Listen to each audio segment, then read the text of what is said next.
Good morning, everyone. I'm John Amodio. I'm chairman of SCORE Staten Island.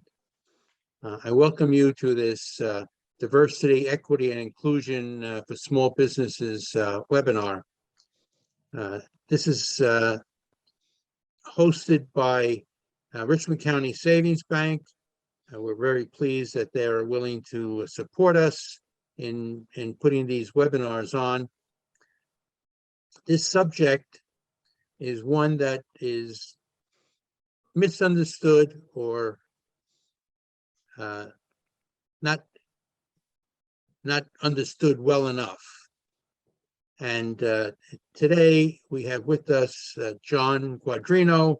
John has been spending a lot of time working on this subject matter, and we're very pleased that he's a mentor of ours, and he is also our champion, the title that he's received from SCORE National in this subject matter.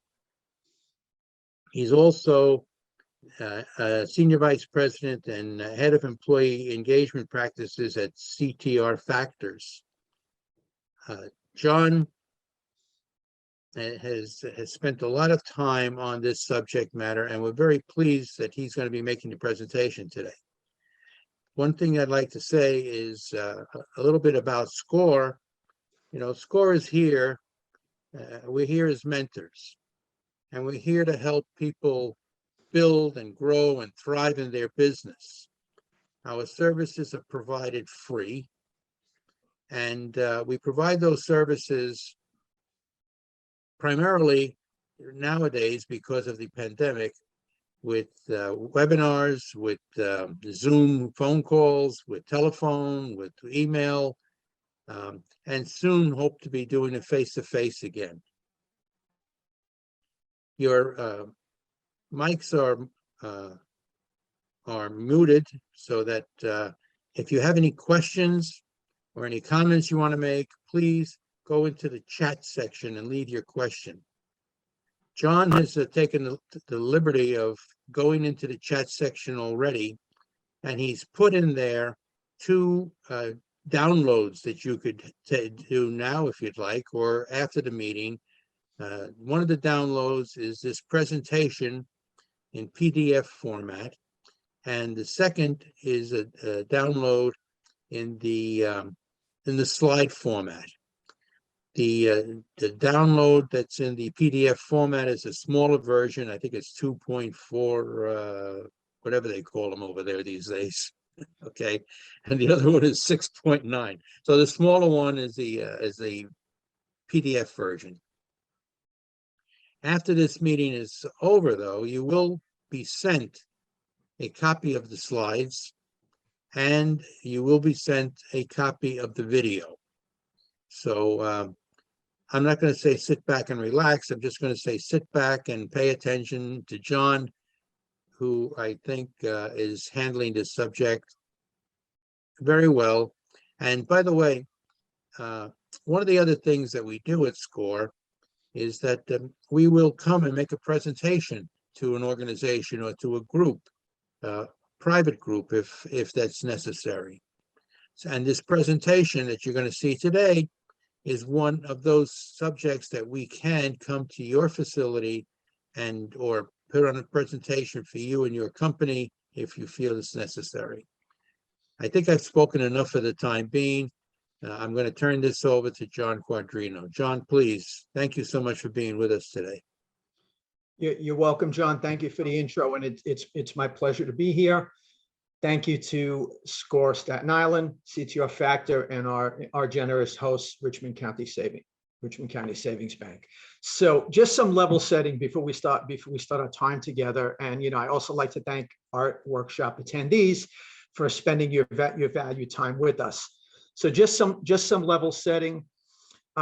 Briefly, I flashed my profile. You can look at it when you have the opportunity if you're interested.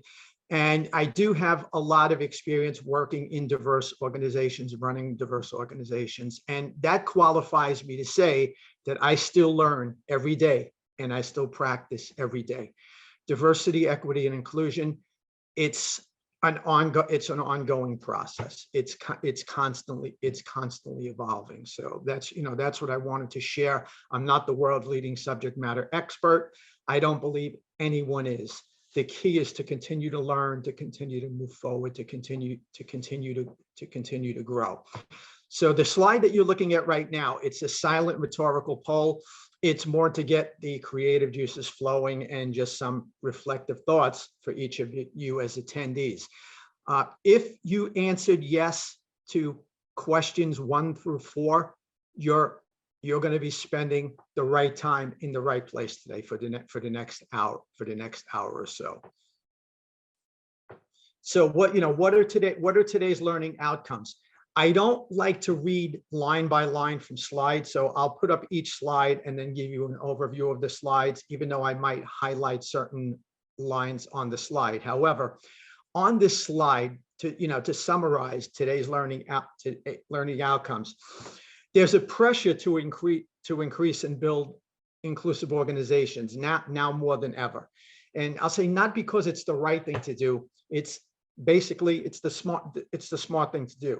That being said, companies are currently spending $8 billion a year on diversity type, inclusion type programs. There are programs internally. Some of them are referred to as employee resource groups. There are programs externally, where there are certain companies in the defense industry. They look to attract neurodiverse candidates, other types of candidates, other types of inclusion programs. So it's internally and it's externally to attract new talent, and then how to continue to meld that talent in to grow with the rest of the employees and continually grow moving forward. That being said, there is an opportunity and there is a gap, because what companies and organizations are realizing that a lot of times the diversity and inclusion programs, they treat the symptoms, they don't get to the root causes. So today we're going to talk about some of the root causes and some of the things we can do moving forward. So today we're going to look at DEI through what I'll call the people, aka the human lens, and also the cognitive lens. And we'll cover strategies and tools to build new habits and behaviors, and to create a more inclusive environment at the end of the day to drive performance. What a lot of leaders who run organizations, whether they be corporations, small businesses, medium-sized businesses, or not-for-profits, they're realizing while profit is important, people is just as important. So keep in mind, profits, people, profits, to me, they're interchangeable. They have a direct correlation to each other. The more you do well with your people, the better your profits. And when I mean your people, not only your employees, it's everyone in your universe, your clients, your customers, your suppliers, the communities you serve. So that's the approach that we'll take today. So just another thought starter. This is a parable style representation on why inclusive thought matters. And I'm taking a humorous approach too. Those of you who recognize the graphics, it's the Roadrunner and Wile E. Coyote. And those of you who know the cartoon, or fans of the cartoon, or even heard of the cartoon, probably know that Wile E. Coyote was unsuccessful. He never, ever, not even one time, caught the Roadrunner in all of his plots, all of his trials, all of his schemes, all of his inventions. And sometimes, as leaders, we can take what I'll call the Wile E. Coyote approach. We do everything in a vacuum. We feel that we have to lead. We feel that we have to come up with all the solutions, all the thoughts. And then what's missing is inclusive thought, getting insights from others, getting opinions from others, interviewing, finding out customers, clients, employees who've had situations in the past that may be new to you yourself. So it's important to gather as much inclusive thought as you can, especially when it comes to your employees, when it comes to your vendors, your suppliers, the community at large, and your customers and client. Because If you don't, you may somehow be stranded, and just as it has in this little parable, you may find yourself off the edge of a cliff. Now, another study, this is an actual situation that happened several decades ago. This is a people case study, and I titled it Diversity Without Inclusion Due to Unconscious Bias. So in 1950, Harvard Law School admitted its first female students, and they were going to be the graduating class of 1953, the first females graduating Harvard with law degrees. And what they realized is they did not provide any female lavatory facilities. So what they did to solve it was they installed a single one toilet in the janitor's closet in the building basement for all of the female students to share. So they took a situation and solved what they thought was a problem, but at the end of the day, they created an even bigger problem. So what is the learning from this? The learning from this is cultural awareness can result in unintentional consequences. Unaddressed unconscious bias can lead to discrimination. Diversity is counting, inclusion is cultivating. So think of the first female students going there. I'm in Harvard. I'm going for a law degree. I'm going to get a great education. And then all of that being somewhat negated by them not feeling a sense of belonging. Number one, not having a laboratory facilities, and then afterwards being told or instructed to go down and use the single toilet, wait online in the janitor's closet in the building basement. So definitely, even a great institution like Harvard, you might believe that your unconscious bias would take over. Mine would say, how could Harvard do something like that? I mean, Harvard is one of the best educational institutions in the world. So the moral of this story is even they can be impacted by unconscious bias. So it's an important lesson. And when I came across this case study, it was pretty thought-provoking for me, and I've used this in a number of presentations. So as I mentioned earlier in our time together today, your business environment and your key stakeholders. So this essentially is your universe, your perspective and your impact, because your perspective leads to your impact on the people, the partners, the suppliers, the vendors, clients, customers, the communities you serve, and your employees. How you lead, your thought process, how you gather insight, how you gather information is critical to your success. And you see all of the others who are your key partners in this. So that's what we're going to talk about today, how you can impact your key stakeholders.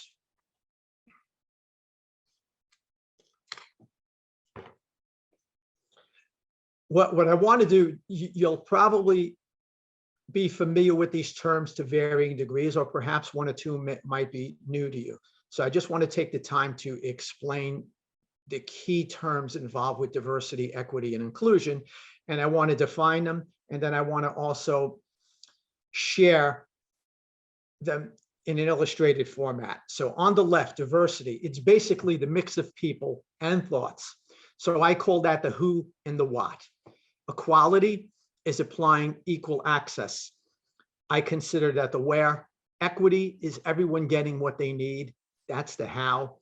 Inclusion is integrating the mix for success. That's the when, and the when should be always. And then your end state on this, your goal is belonging, is when everyone feels respected and heard. That's essentially the why you do this.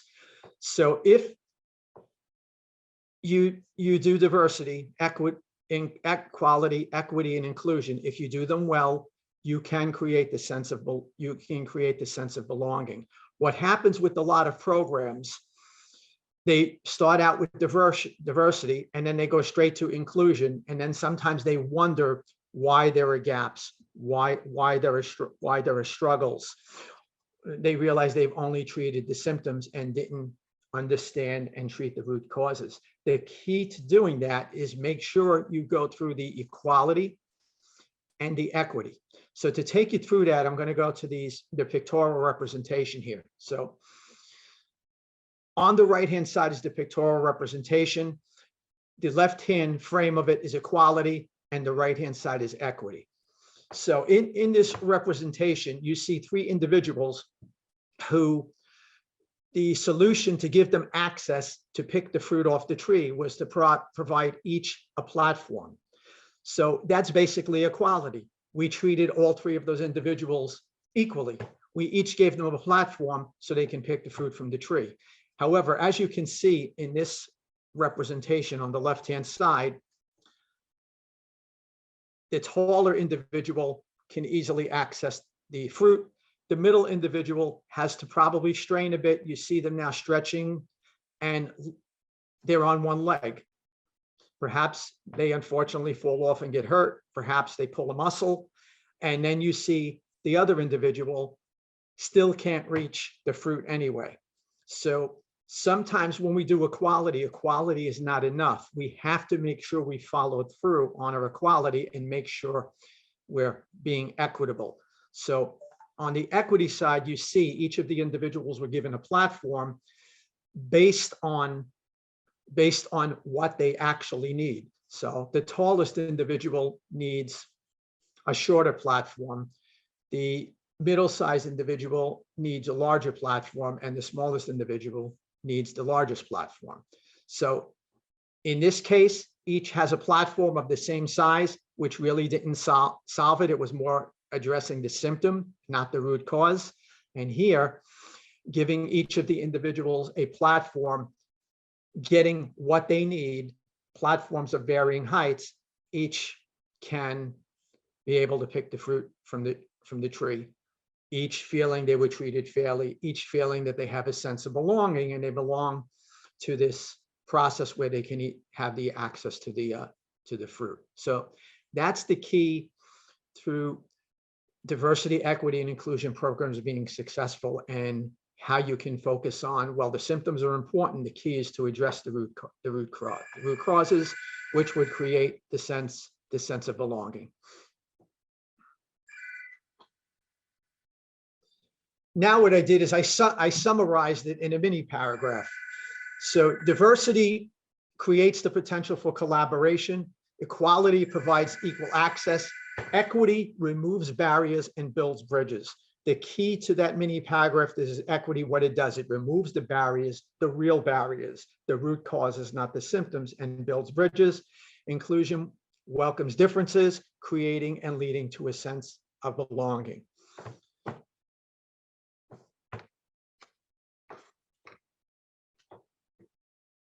Now, what I want to point out is a key opportunity area, and also why sometimes diversity, equity, and inclusion programs fall short. A lot of it is attributed to unconscious bias, and I'm going to go into a scientific definition of unconscious bias. So what is it? It's a bias we are unaware of that happens outside of our control.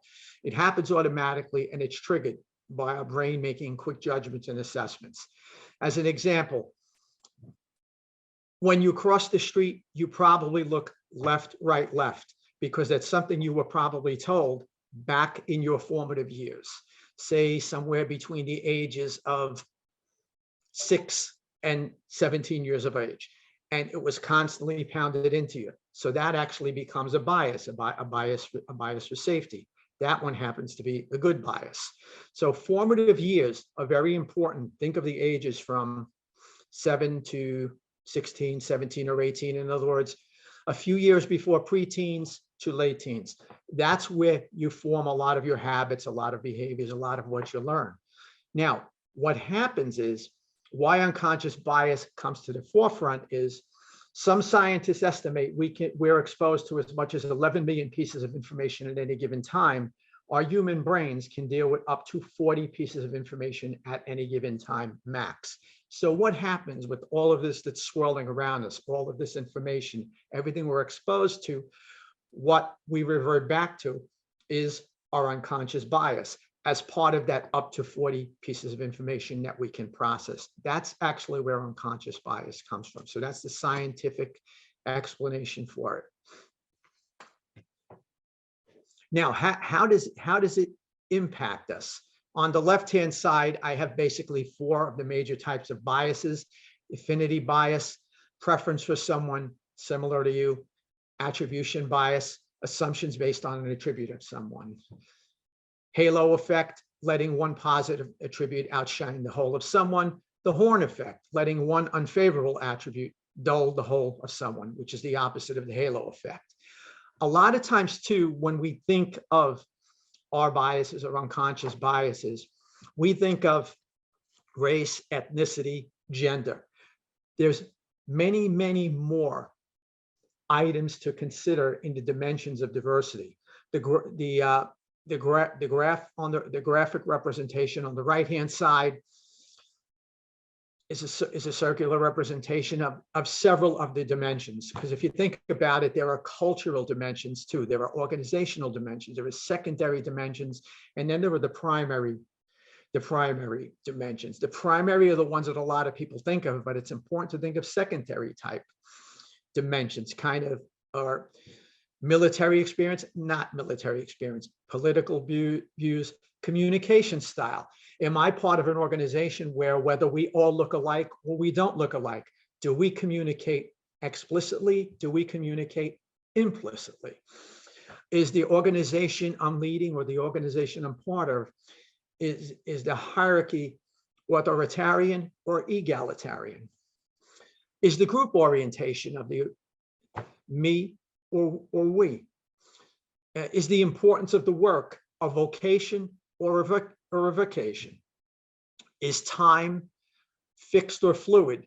In other words, if the webinar is at 10 o'clock and the meeting is at 10 o'clock, some will show at 9:45.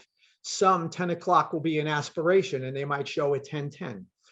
That's also stuff that gets in the way of running organizations and interacting with clients and customers. So there are a lot of biases floating around. There's a lot of unconscious bias floating around. So what I want to share with you is, while race, ethnicity, gender are important, think of the other dimensions that are floating around there too that can all get in the way.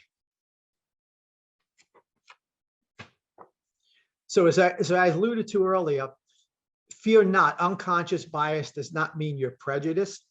Unconscious bias, it's mostly involuntary and unintentional, and it's caused by some of the major causes: instinctually grouping people, forming subconscious stereotypes, misalignment with some of your core beliefs and values. A lot of this ties to, now, not all core beliefs and values are bad. Core beliefs and values are very important and very integral to all of us.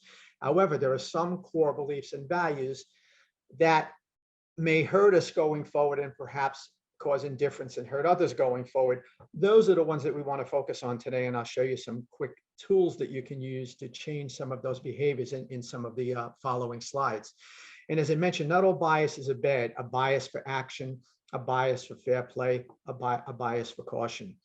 However, we must be mindful when we're communicating with others, because unconscious bias can create barriers to performance, inclusion, and stifle creativity. I just wanted to leave up this quick statement that I came across recently. And this ties into what I said at the beginning of our time together, that it's a continued practice. You have to continually learn and continually work at it. So the great actor Alan Alda was quoted as saying, "Your assumptions are your windows on the world. Scrub them off every once in a while or the light won't come in." Very, very, very insightful.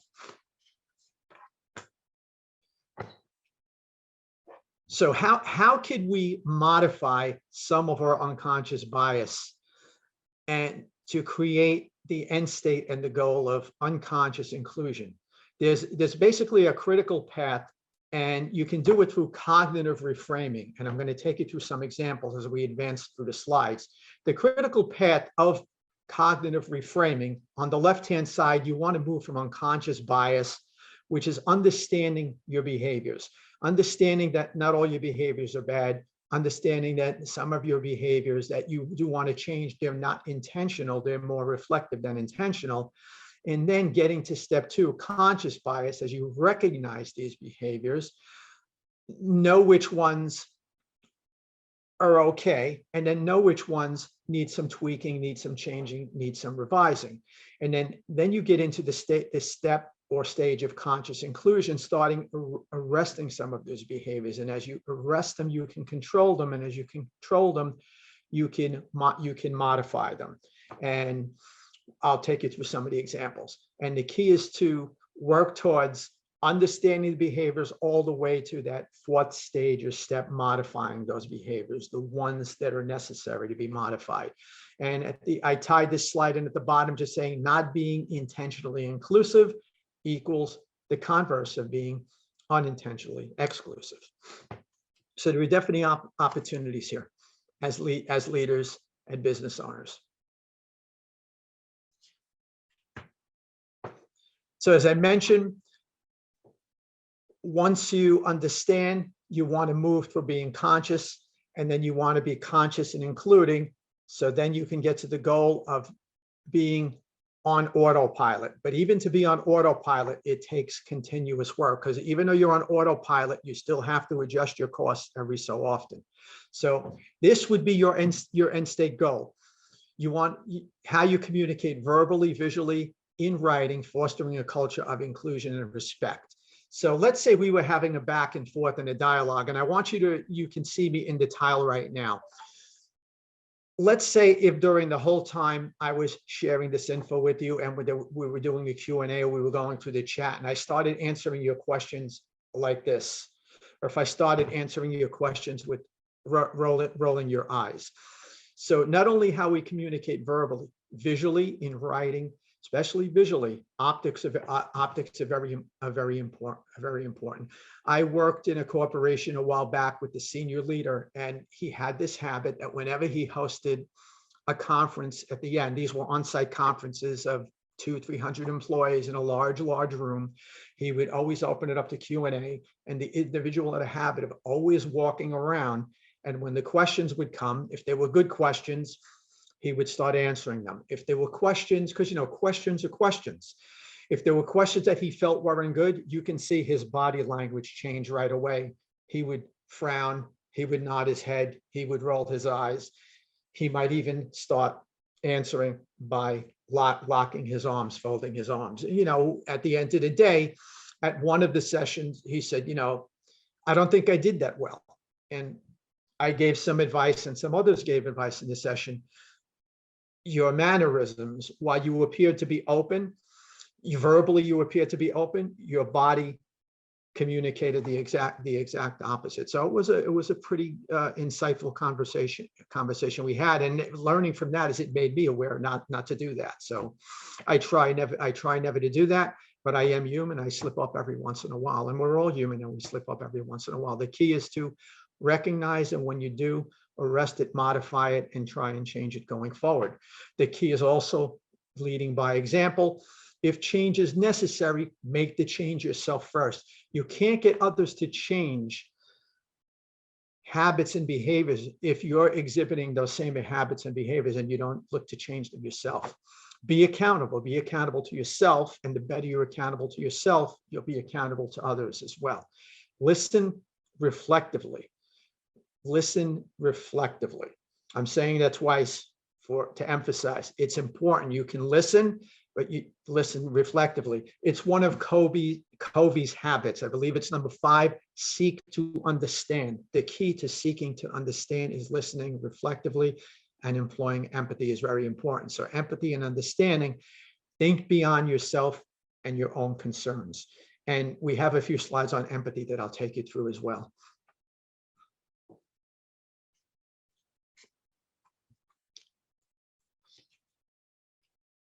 Now, as I mentioned, a key impactor is unconscious bias. Some of the key drivers to unconscious bias, I want to give you the clinical terms, and then I want to take you through some examples and some things that we can do to change and modify. So some of the keys to unconscious bias are micro messages. And there are basically 2 major types of micro messages, negative micro messages: microaggressions and micro inequities. Microaggressions a brief commonplace, verbal, behavioral, and environmental slights, stereotypes, prejudice, insults. In other words, let's say I went to an Ivy League school, I went to a community college. So the person who went to an Ivy League school must be smarter than the person who went to a community college. Or I have a different cultural background, or I have different religious beliefs. So perhaps if I have certain religious beliefs, I may not be an open-minded individual. You see, these can be innocent, unintentional slights that when they're communicated out, get in the way and could cause a lot of friction, a lot of indifference, a lot of hurt, and definitely not foster a sense of belonging. Micro inequities, they're more subtle. They could be facial expressions, frowning, gestures, folding your arms, looking the other way.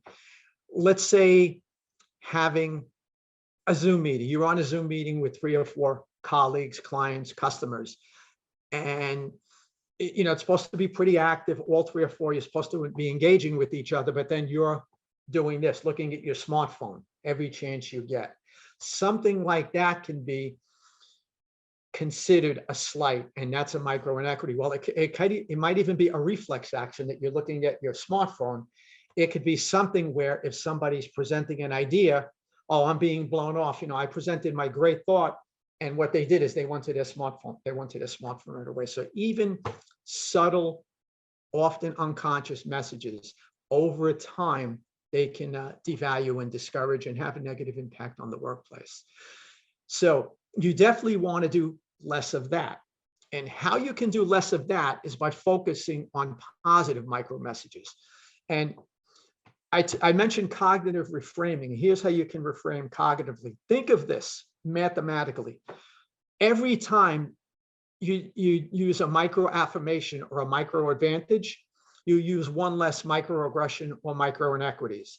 So the key to this is focus on micro affirmations and micro advantages, and you will organically use less microaggressions and micro inequities. So know and understand what these are, focus on these.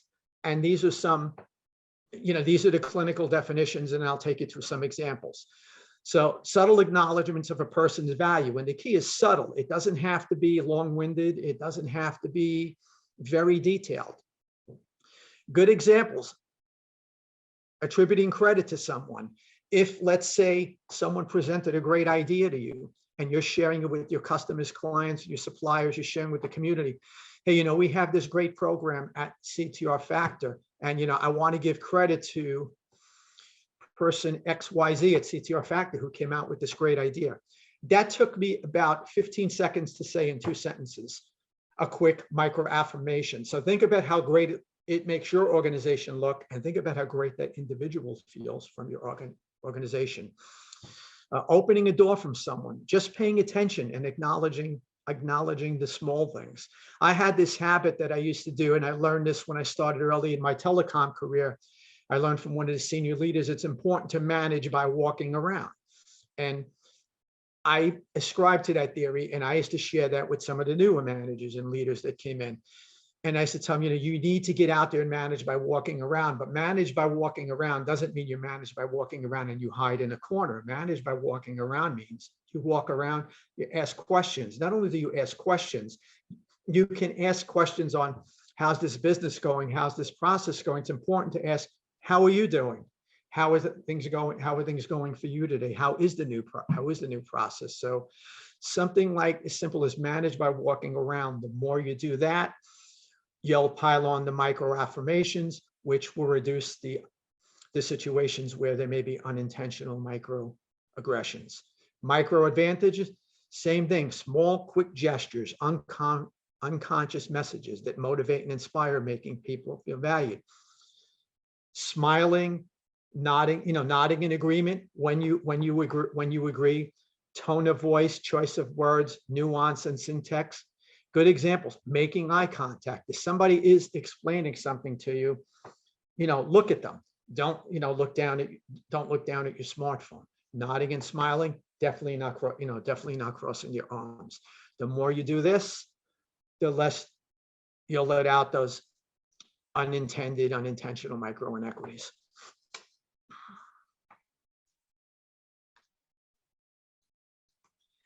I see something in the chat, so I'm just going to go to the chat and then I'll go to the Q&A.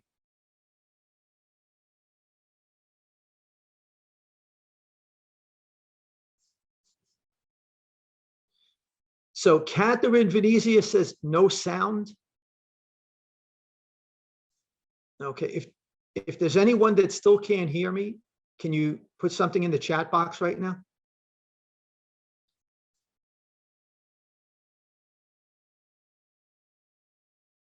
Okay, thank you, Catherine, for verifying.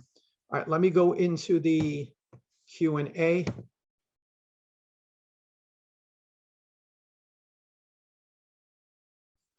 Okay, so hi, Michael. Thanks for your question. It's a really great question. How important is seeking feedback to overcome unconscious bias? Feedback is very important. It's going back to that Harvard case study. I would equate it to the people who were making the decisions at Harvard were kind of like a fish out of water in that situation, and their possible thought process would have been, well, you know, I'm at Harvard, I'm there every day, I could easily use bathroom facilities, so that wouldn't be a concern. That wouldn't be a concern for me on that. So I wouldn't even think of installing female laboratory facilities for the new attendees, to the new people we're including in our, you know, law degree program. It wouldn't even be a thought, so therefore I wouldn't think of it. It becomes an unconscious bias and a slight. So feedback, very important. Perhaps in that case, if they were able to wound it back 70 plus years, they would have asked the female attendees, what are your needs? You know, what will make this an even greater experience for you? Or even reach out to their fellow educational institutions who welcomed female attendees. You know, what were some of the big things you had to do up front to get everybody acclimated, to get everybody, you know, feeling that sense of belonging? So feedback is very important, and it even ties into what I mentioned about managing by walking around, asking questions. You ask questions: how are things going? How are you doing? You're getting your feedback. So Michael, it's integral. So thanks again for asking that great question. Let me go to. Now, these terms here, some of you may be familiar with to varying degrees, some you may never heard of at all. These terms actually go back to the 1970s. However, they're more and more important now, and they've come to the forefront because now they've become more than terms. They've become strategies and tools that can be used. So in summing this slide up, I know I spent a lot of time on this slide. I'll sum it up in saying it's not easy or hard to find the right words. As you're doing that, the wrong words can escape. A way to do this is focusing more on affirmations and advantages, and organically you'll reduce the aggressions and the aggressions and the inequities.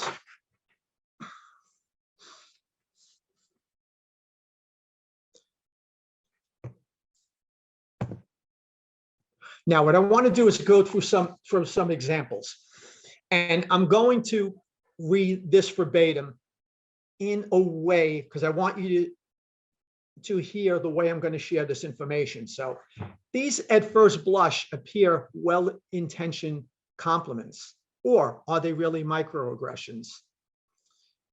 Wow, Juan, you speak really well. We have a new male client who is a hunk. I want to see a great woman doctor. She's a single mom and a manicurist, but her business idea was very creative. He is Christian, but very open-minded. You have a lot of energy for an old guy. My last customer was great, not one of these pains in the neck. Does that make sense, Jesse? You don't look, or you look just like. So think about not only reading it, think about these well-intentioned compliments and the way I said it, some of the gestures I used, some of the facial expressions, some of the words that I focused on, pausing after the commas, using that three-letter word that can take us down a different path, that three-letter word, B-U-T. These are actually examples as I was reading them, and I was doing a little role playing and acting. I was doing it in a way that seeing things as we are. Sometimes, it's important to see things as they are. Seeing things as we are is important. It's more important to see things as they really are. And I'm going to go to the next slide, and I'm going to show you why these, while they may be well-intentioned compliments, they can lead to microaggressions. So if you think of what I have here on the next slide, wow, Juan, you really speak well. Am I saying, wow, Juan, you really speak well because of Juan's name? Is my unconscious bias kicking in and see somebody with the name of Juan, or somebody from that culture, or somebody from that background, somebody from that ethnicity would not speak well, and I'm wowed and I'm surprised? A better way to do that is to move from the microaggression to nice presentation. You likely thought Juan spoke well because it was a great presentation. What happened is your unconscious bias may have gotten in the way and did the wow, Juan, you really speak well. Think of Juan, who just did this great presentation and then getting deflated a little bit by saying, wow, they didn't even think, they didn't even think that I can do this. So think about just a simple cognitive reframing can totally change this. If we look at the next one, we have a new male client who is a hunk. We have a new client. Things as they are, we have a new client, irrespective of whether they're a hunk. It's we have a new client. So you understand how we have a new client is seeing things as they are, and you never know where that saying it the other way can lead you to trouble, somewhere down the line. I want to see a great woman doctor. I want to see a great eye doctor. The reality is you want to see a great eye doctor. It did not matter whether the doctor was, male or female. She's a single mom and a manicurist, but her business idea was very creative.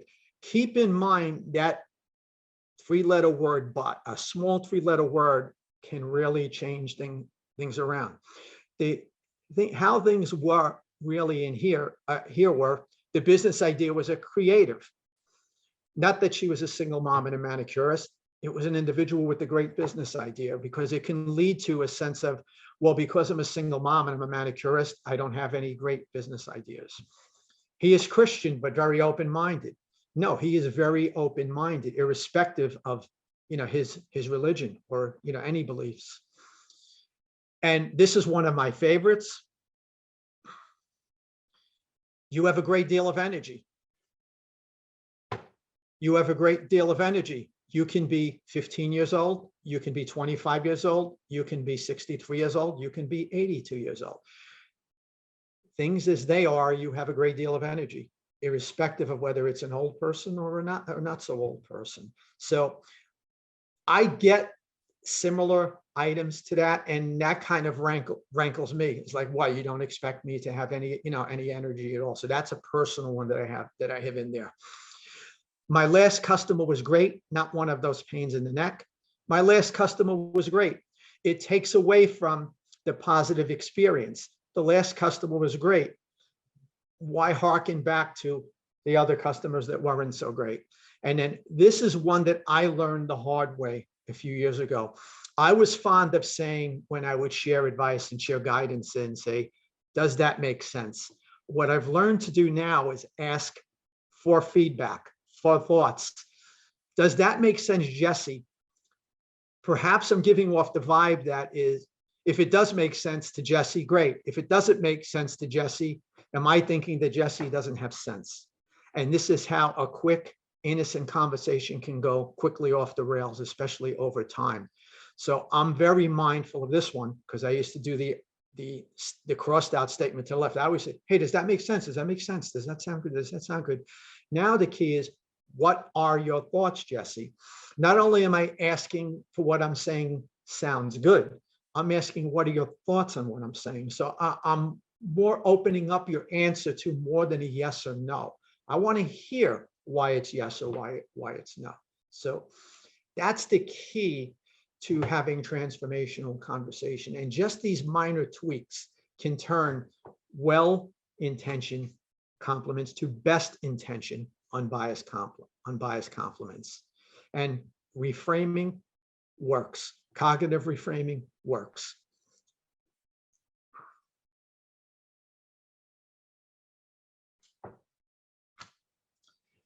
Now, getting to the micro inequities, the more subtle items that happen, and how you can work on change your behaviors, change some of your habits, change your thought process to focus on the micro affirmations and the advantages to negate and reduce the amount of micro inequities that might slip out there. So some of the further examples of micro inequities: saying good morning to everyone but one person. It might be you do that because you passed through 5 of the 6 desks in your office, and the 6th desk is way out of the way. There's no reason why you can't go over that way and make a quick detour and say hello that way, and then go straight to your office or wherever you're going in your your location. Repeatedly ignoring the existence of a colleague in the elevator. Either you should ignore everyone or say hello to everyone. If you're going to err on the side of saying hello to everyone. So do it that way. I would never ascribe to the theory of ignoring everyone, but if you're going to ignore everyone, if you're going to do something, but I would not do that. I'm being a little facetious. Say hello to everyone. Sighing or frowning when an individual starts to ask a question like one of these, or this, or even rolling your eyes. Something as innocent as that. It can be a reflective act, a reflective reflex action. Be mindful of that, how over time, then that can definitely foster a sense of not belonging as opposed to belonging. Continually glancing at your smartphone when someone is speaking to you. A group of employees go out for coffee and leave one person on the team consistently behind. Simple stuff, everyday stuff over time can grow and grow and grow to be greater than simple. So some quick things you can do to negate that. Micro affirmation examples: public recognition or attributing credit to someone. It's easy. I used to call this I still call this psychological paychecks. Hey, great job. We have a great program here, and it's a credit to person A and B who put this together for us, or gave a lot of input to this, who are supporting us. Saying hello to someone in an elevator, making kind introductions, listening and or seeking to understand, acknowledging or paying attention. On the other side, advantage examples, a little more focused: making and maintaining eye contact, nodding and smiling, not crossing your arms. Other positive body language and facial expressions: how are you? How is your day going? Just something as simple as that.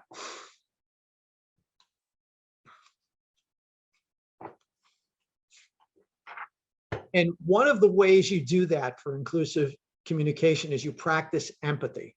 And I'm going to skip through this slide. These are some of the benefits and why it matters. I just want to show you how you can practice empathy and the types of empathy that there are out there, and how you can practice the best type of empathy. So understanding empathy, there are basically 3 types of empathy. Emotional empathy: you cry, I cry. While that's better than nothing, it's not the best solution because it really doesn't focus on what the root cause is. Cognitive empathy: taking perspective. I understand why you're crying, and I know how you feel. It's definitely a step up from emotional empathy. However, there's something more that we can do. It's called compassionate empathy. Feeling concern for someone with an additional move towards action to mitigate the problem. I understand why you're crying and acknowledge why you feel this way. Let's see what we can do. Compassionate empathy is the most appropriate type of empathy. So if you feel yourself feeling empathetic to someone, I would share this insight. think about going beyond understanding and seeing if there's a way the two of you, or if it's a group, you and the group can get together and come up with some ideas to change the situation where you can. Now, notice on this slide, you'll see the word understand repeated. Notice you don't see the word agreement. Sometimes feel that when it comes time to understand or empathy, we have to agree. No, there are times you just, at the end of the day, at the end of the situation, you're just not going to agree. However, whether you would, even if you don't agree, your decisions, your interactions will be more respected if you at least took the time to understand and apply empathy, even if at the end of the day you don't agree. That's very important, because it's not about agreeing, it's about seeking to understand. It's about trying to come up with solutions. And the more you do that, the more you'll be successful. And even if you don't agree, there might be a time where you can get in the middle in something that both parties, or you and the group or groups, can live with, and change your position. So that's my insight on empathy. Definitely think of, if I'm going to be empathy, can we do anything to change the situation? Not just try and feel the same way, or trying to go beyond understanding to what can possibly be done, getting to the root causes.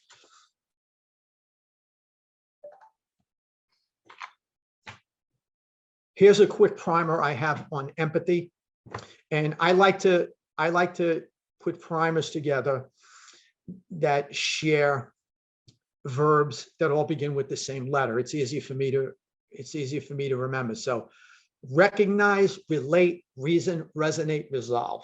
Feel free to put this someplace on a Post-it when you're going into a meeting or you're going into a situation. And empathy, recognize, relate, reason, resonate, resolve. Recognize through identifying and understanding. Relating, what's in common. Reasoning, explanation and reiteration. So not just if a person says something and saying, okay, I heard you. Well, if you really don't fully understand, you could say, well, if I'm hearing you, this is what you're saying. And you can repeat, back to what they said. So is this what you're saying? You're saying A and B. Is that correct? And you give them an opportunity to say it's correct or it's not correct. No, this is what I'm saying, to fully understand more. And then resonating. Compassion and emotional connection where you can, and then resolve. And here's the difference between, some of you might be thinking, well, relate and resonate, aren't they the same thing? No, they're not. While relating is good, you want to get beyond to resonating. It's better. So let's say this. Let's say we're having a discussion and we're having a disagreement, a sports disagreement. I'm a Met fan and all of you are Yankee fans. So we're opposed. Mets, Yankees, Yankees, Mets. However, maybe we can relate. We're both sports fans and we likely both appreciate the sport of baseball. So you move beyond the Mets and the Yankees to appreciating baseball. Maybe you played baseball. Maybe I played baseball. Maybe we could start talking about that. Maybe we could talk about players who played for both the Mets and the Yankees. So you go from beyond the Yankees and Mets to relating. Now, how you would get to the resonate is that compassionate and emotional connection. Maybe we start talking about, whether we're Yankee or Met fans, some of the best memories we ever had were going to a ball game with our parents, or going there and seeing, getting into the stadium, and for the first time, whether it was, I'm dating myself, Shea Stadium or now Citi Field or Yankee Stadium, coming up through the archway and seeing the green out there in front of you. So you take that conversation from Mets Yankees to reliving some great moments you've had in your life, at a ballpark. That's a way to get beyond relating to resonating. So that's just a quick example I wanted to share.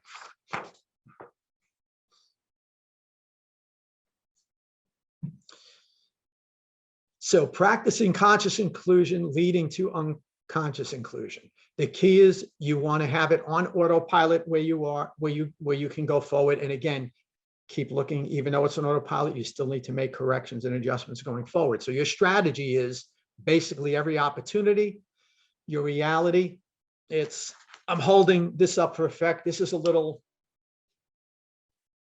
dumbbell. This isn't a 200-pound dumbbell. This is a 5-pound dumbbell. So little exercises, grow some new muscle, strengthen some existing muscle, continually work at it. Small tweaks, 5 pounds, not 200 pounds. And that will be enough to make you successful, and you can change and reframe some of the cognitive behaviors and habits.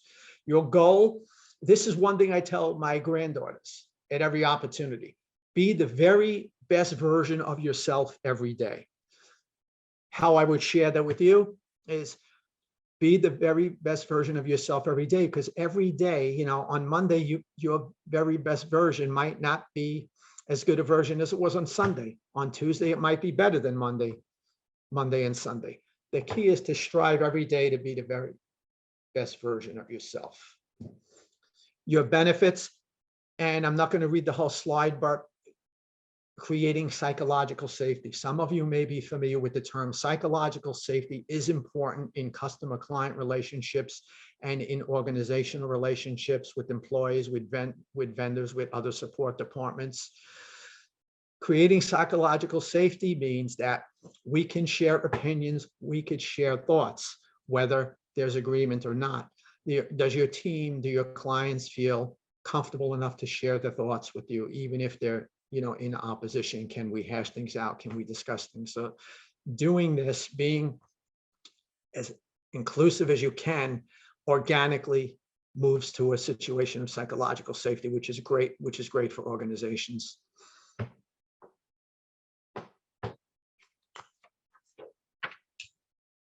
Now, I talked a lot about strategies. I talked a lot about some scientific principles.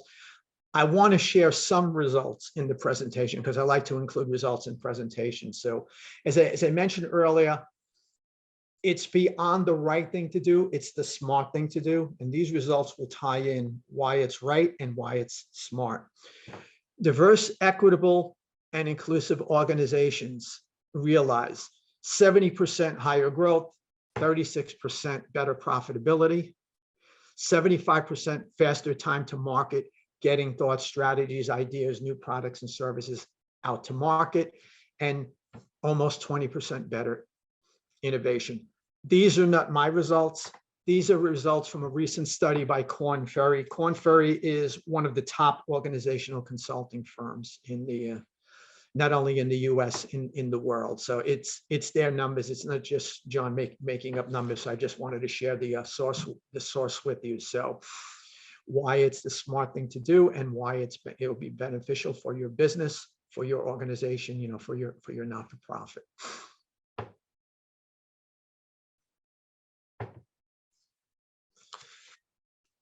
So just to sum this up, there are 3 basic types of competitive advantage for businesses and for organizations: differentiation, people, and cost. Leveraging diversity, equity, and inclusion greatly benefits differentiation in people. The more your advantage is for differentiation in people, the positively your cost is impacted anyway. So focus on your differentiation, your uniqueness, what your value proposition is for your organization, your product, your service, and your people. Your people who are working with you, who are doing it for you, your people who are supporting you, who are supplying you, the communities you serve, and your clients and customers. The more you can focus on that and having a competitive advantage there, your costs will positively be impacted.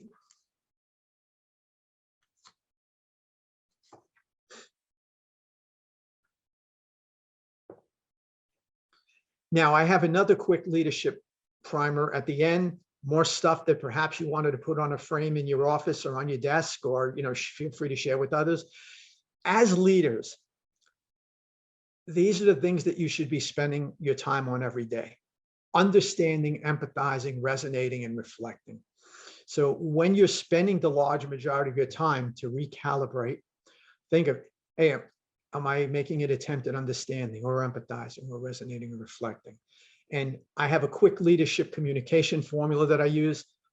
The more you do 1, 2, 3, and 4, the more the passion and the demonstrated belief will show. That leads to credibility, trust, and respect with your suppliers, vendors, clients, customers, employees, and your community. So I just wanted to share that with you personally. Now, some tools that you can use. I want to cover some tools and strategies you can use, and then I want to use some examples of some tools that you can use and implement.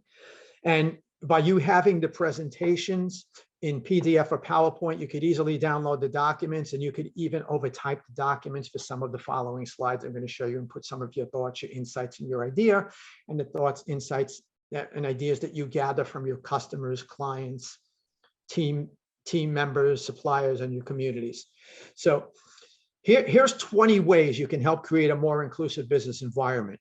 I'm not going to hit every one. I'm going to point to some key ones.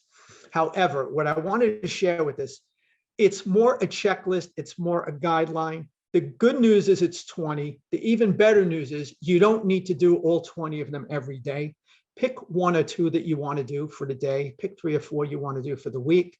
Use them to complement each other. I mean, if you're doing 15 of the 20, then focus on looking at, see if there are opportunities for the other 5. If you're doing all 20, great. If you find value in maybe 6 of them, it's 6 you didn't have coming into today's session. So use as many as you can, you feel that will help. If you help you. What we wanted to list here is a good cross section. Some are focused on clients and customers. Some are focused on vendors and suppliers. Some are focused on the community. Some are focused on your employees, while there is some overlap. So my key message here is use as many as you deem appropriate and you feel helpful. They're memory joggers and thought starters. So one key one, which is number one and 2, leave your assumptions at the door. The more you leave your assumptions at the door, you can control the micro inequities and the microaggressions, and it'll help you better deliver on those micro advantages and those micro affirmations. Be receptive to change. I mentioned some of the differences between organizations when it comes to diversity and the different dimensions. And I mentioned beyond race, ethnicity, and gender. And I'll talk about one I call as a global moderating variable for organizations. One is the rate of change. Is my organization evolutionary or revolutionary? That's key. So if you have a mindset of, well, change will happen over time, you need to advance from that. You don't need to be evolutionary overnight, but you need to be somewhat receptive to change. The more you are receptive to change, the more open-minded you'll be, and the more inclusive you'll be. So one item here, it's something I learned early in my career, number 6, find people doing something right, especially if you're in an organization that has a lot of rules and a lot of guidelines, a lot of methods and procedures or SOPs, standard operating procedures or principles or practices. While it's important to go around and say, hey, you're not following this procedure, hey, you're not following this practice, find people doing something right too, which is important too. You know what? You can go to the person who's not doing it right and say, you know, you're not really following the procedures the way they should be. We need to make an adjustment here. You need to do this. You need to make sure you do this. Find those people doing something right and say, you know, hey, great job following the M&P. Great job. I was, as I mentioned, I'm from the telecom industry. We had a lot of safety features because there are times where if people aren't safe working with high voltage, working at heights, people get injured or worse. So, you know, we would have a lot of safety rides, and we would go out and, you know, we would say, you know, you're not wearing your body belt, you're not doing your electrical clearances, you're not doing your right of ways. Yes, that's important. You need to address the situations, but I was always made sure I stopped if I was by myself, or I stopped the group if I was with the group and say, here's somebody doing everything right. We need to go over and thank them for doing everything right. The more you do that and the more that word gets out there, the more people will be inclined to continue doing things right. And even those who don't do things right and perhaps take shortcuts will say, hey, there's recognition for doing things the way they should. So that's why, that's a personal one that I put in there, and find people doing something right. And Then number 17, provide client customer accessibility and representation. The basic way to do that is feedback, gather insight, be creative in the community. If you're being asked to participate in the community, there may be a community organization that maybe is reaching out to your business, your not-for-profit, for some funding. Perhaps it doesn't have to be funding. Maybe it can be some in-kind consulting or service, or perhaps it could be volunteering for one of their runs, one of their walks, one of their events. So be creative in the community, especially when you're contributing to the community. And then use social media and, to create new voices, creating a value proposition or a diversity, equity, and inclusion statement or a mission statement. Very, very, very important. And some tools that you can use. This is a process, some of you may have heard of this. It's called design thinking. It's a strategy. It's basically a 5-step strategy that employs empathy, because empathy is very important, especially when it comes to customers and putting processes in place. And what's good about this process, it's 5 stages from empathy to define to ideate, prototype, and test. And the good thing about it, it's iterative and reiterative. While you want to start here at first with empathy and go all the way through to test, at any given point, you can go back. You can go back to the ideate and then go to the prototype and test.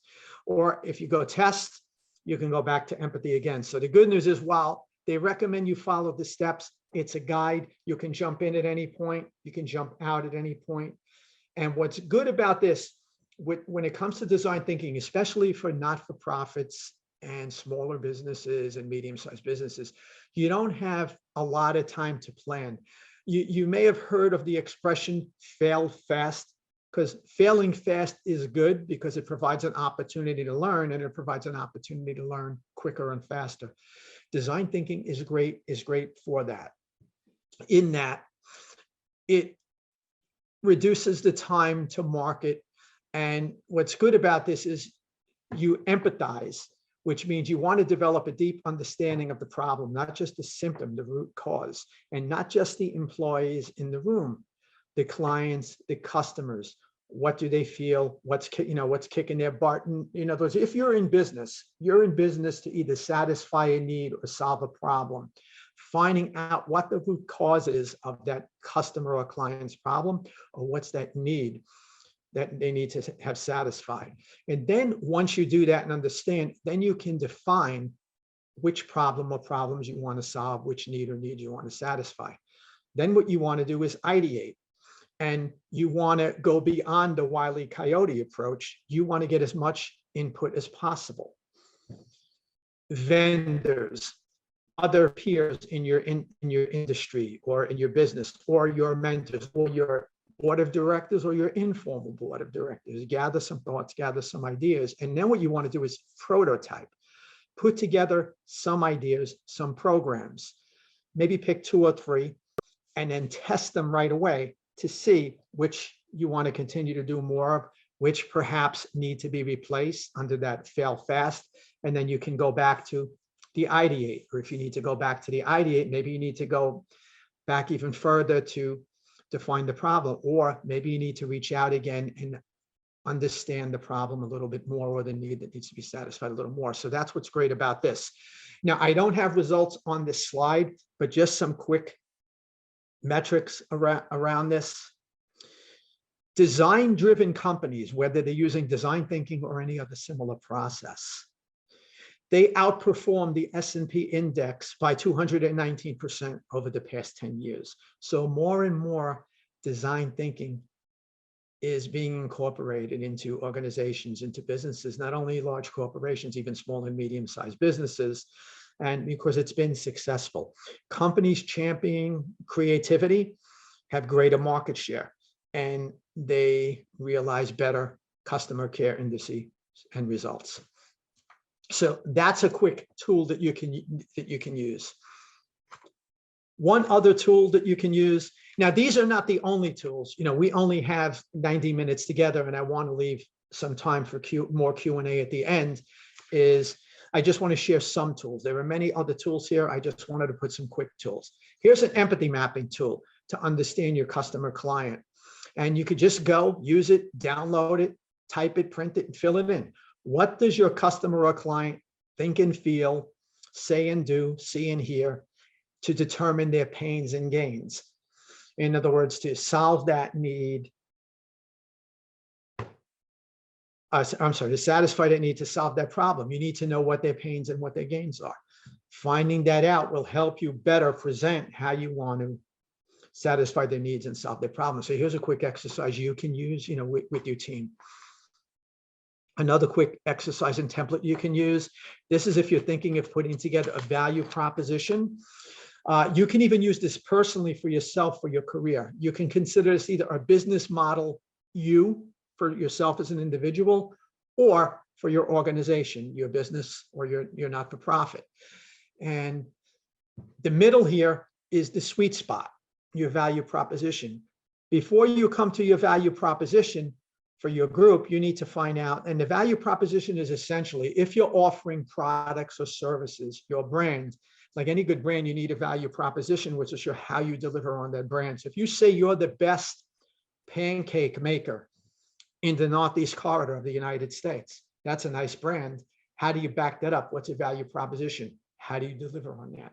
That's why value proposition is important. So as an individual, if you're doing it for your own career or for your team, the collective skills, abilities, and experiences, understanding the customer, client's problems and needs, the interest of your team, your interest, your team's interest, the personality of your team. Personality is very important to teams and for individuals, especially as leaders.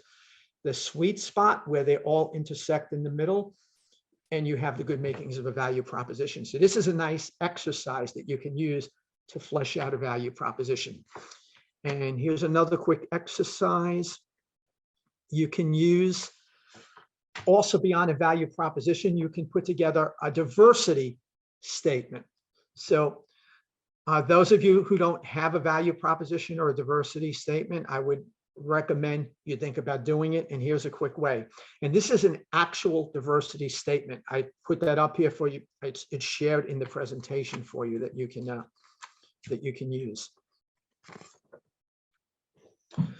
So this is SCORE's actual diversity statement that is on the SCORE website. So I have the website there, and it talks about diversity matters. While we have an overall value proposition and message statement, we also have a sub-statement on diversity matters and the importance of diversity. So we believe in the importance, value, and power of diversity. Diversity is people, diversity of thought, diversity of race, gender, and ethnicity, geography, and experience among SCORE volunteers, employees. Both members and clients enable SCORE to effectively execute its mission, helping all small business owners. It's not lengthy. It's you can consider it one large run-on sentence or two sentences. It gets straight to the point. It shares what's important to us. It shares how we deliver, how we harness, how we embrace, how we focus on diversity.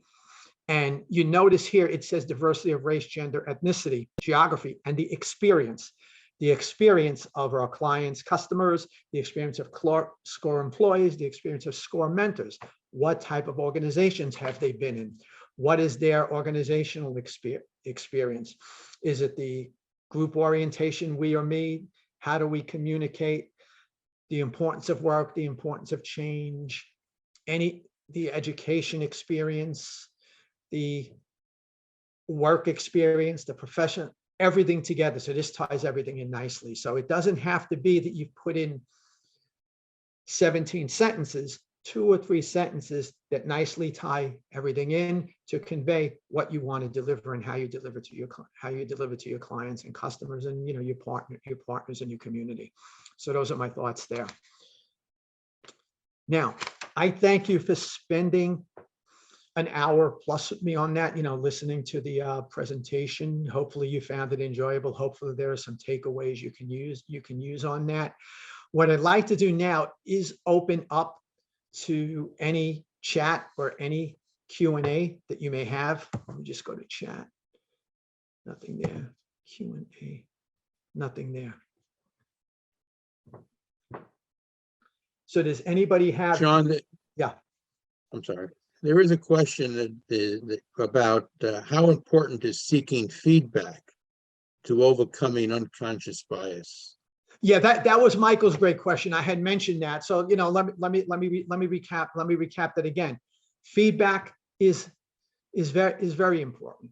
We once had a mayor of New York City. I'm dating myself again, Ed Koch. I believe he 3 or 4 terms.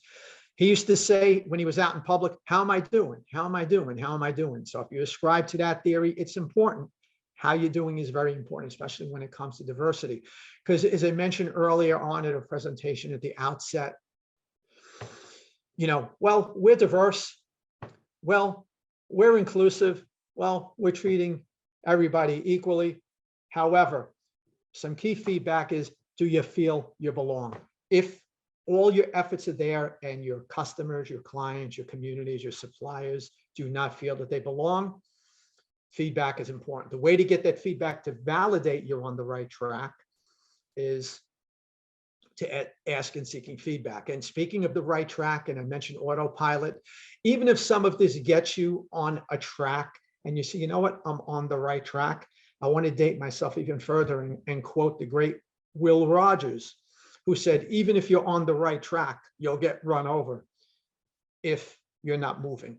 So even if you're moving in a direction, continue to learn, continue to grow, continue to, try new strategies, leverage strengths, improve items that you find are, areas of weakness and stuff like that. Look to continually improve, look to continually invent yourself, but you can. And the more you do that, organically, your organization will grow to being more inclusive. Organically, you'll create an even more of it, or more of a sense of belonging. So feedback, feedback, feedback. Does anyone else have any questions they want to bring up? Let's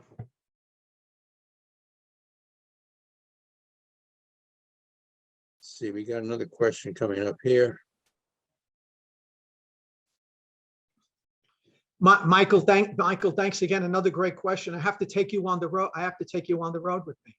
So thank you for that. So show the effect is not performative and designed to offer real impact. The key here is not just to say, and I worked in a major corporation where we had a number of ERG groups. I was actually a diversity champion in my organization in Verizon, and I've worked with a lot of ERG groups. And it's important not just to say, well, we have an ERG group and check the box. And as you mentioned, not performative and designed to offer real impact. Real impact is, do the individuals feel like they belong, and are they not just here to check a box? One way you can do it is, to quote you, Michael, feedback is results, surveys, real surveys, not just surveys that say, do you like this, yes or no? Surveys that give the respondents a chance to elaborate on it. Try and ask open-ended questions as opposed to, did you like the program? Did you like the last meeting? Do you like this initiative? No. What do you like best of this initiative? What are the 2-3 key things you see in this? What are the 2-3 things that you feel can be improved? So that's where you want to offer real impact when it comes to ERGs. And what's important with ERGs is, I would open, because I've seen this, I would open the ERGs to this can somewhat be, some people might perceive this as controversial. I would open ERGs to anyone to attend the ERG. While it's an ERG, it could be along a certain criteria for this ERG. Who says everybody has to meet that criteria to belong in that ERG? Because some ERGs can feel that they're doing it. Yes, now they're in their own close group, and they might feel that they belong with each other, but then they feel they don't belong with others. It's important for ERGs also, especially if you're in a larger organization that has multiple ERGs, is to communicate with each other, find out what each other's doing. What are some of the best practices? The more you gather insight, feedback on best practices, because sometimes there are numbers you can measure, and then there are numbers that can't be measured. Belonging, yes, it can be measured by numbers, but it goes beyond the numbers to somebody actually feeling self-actualized. Wow, I really feel welcome. I really feel I belong. And working for a major corporation, a very large corporation, at one time, the Verizon Corporation had close to 250,000 of employees. And, there were groups where everybody looked like each other, and there were groups where everybody didn't look like each other. And irrespective of whether everybody looked like each other or didn't, some groups got along well, and some groups got along not so well. Some groups were very productive, some groups weren't productive.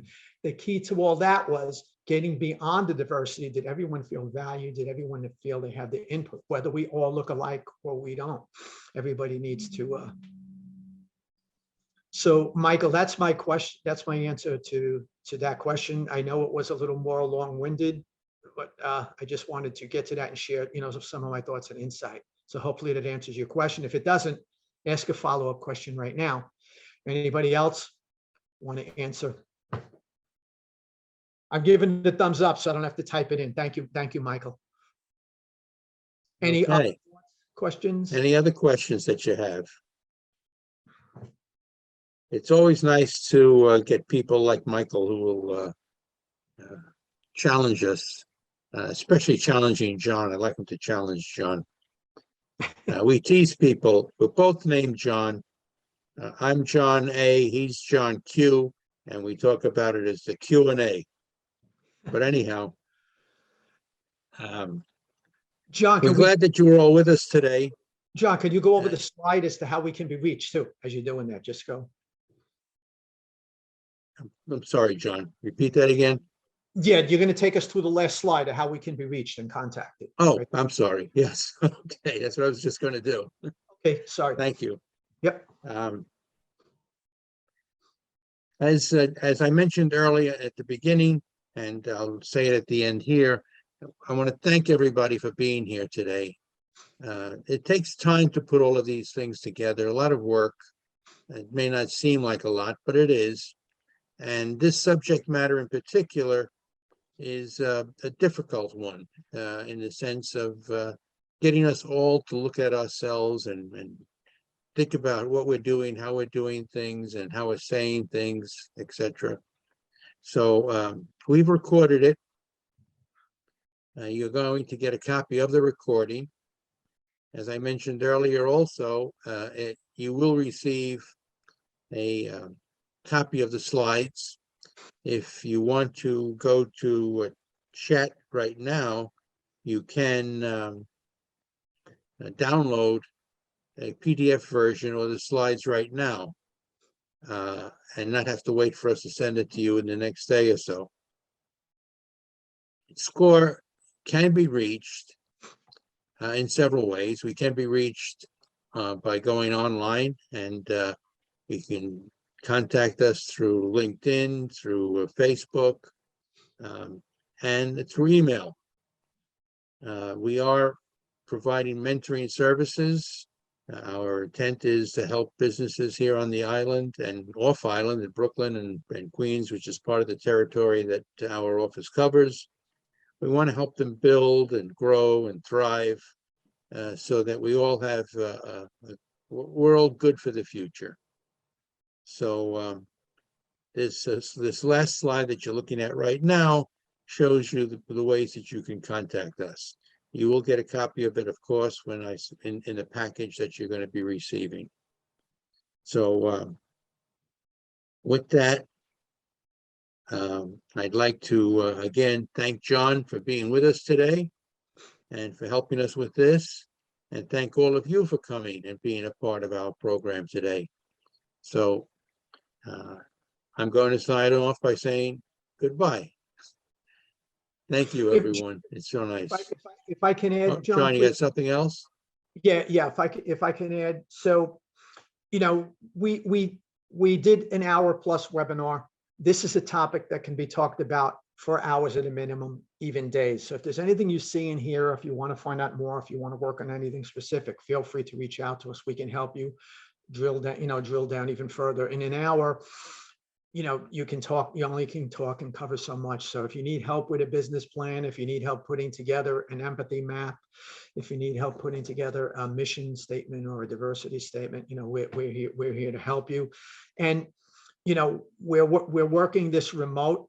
And, John mentioned we go beyond just Staten Island. We welcome everyone. We actually have international clients who work with us as well, via Zoom. So it could be Staten Island, it could be New York City, it could be anywhere. Anyone needs help, feel free to share, feel free to share our information with everyone. We're here to help in any way that we can. So thanks for the opportunity, and back to you, John.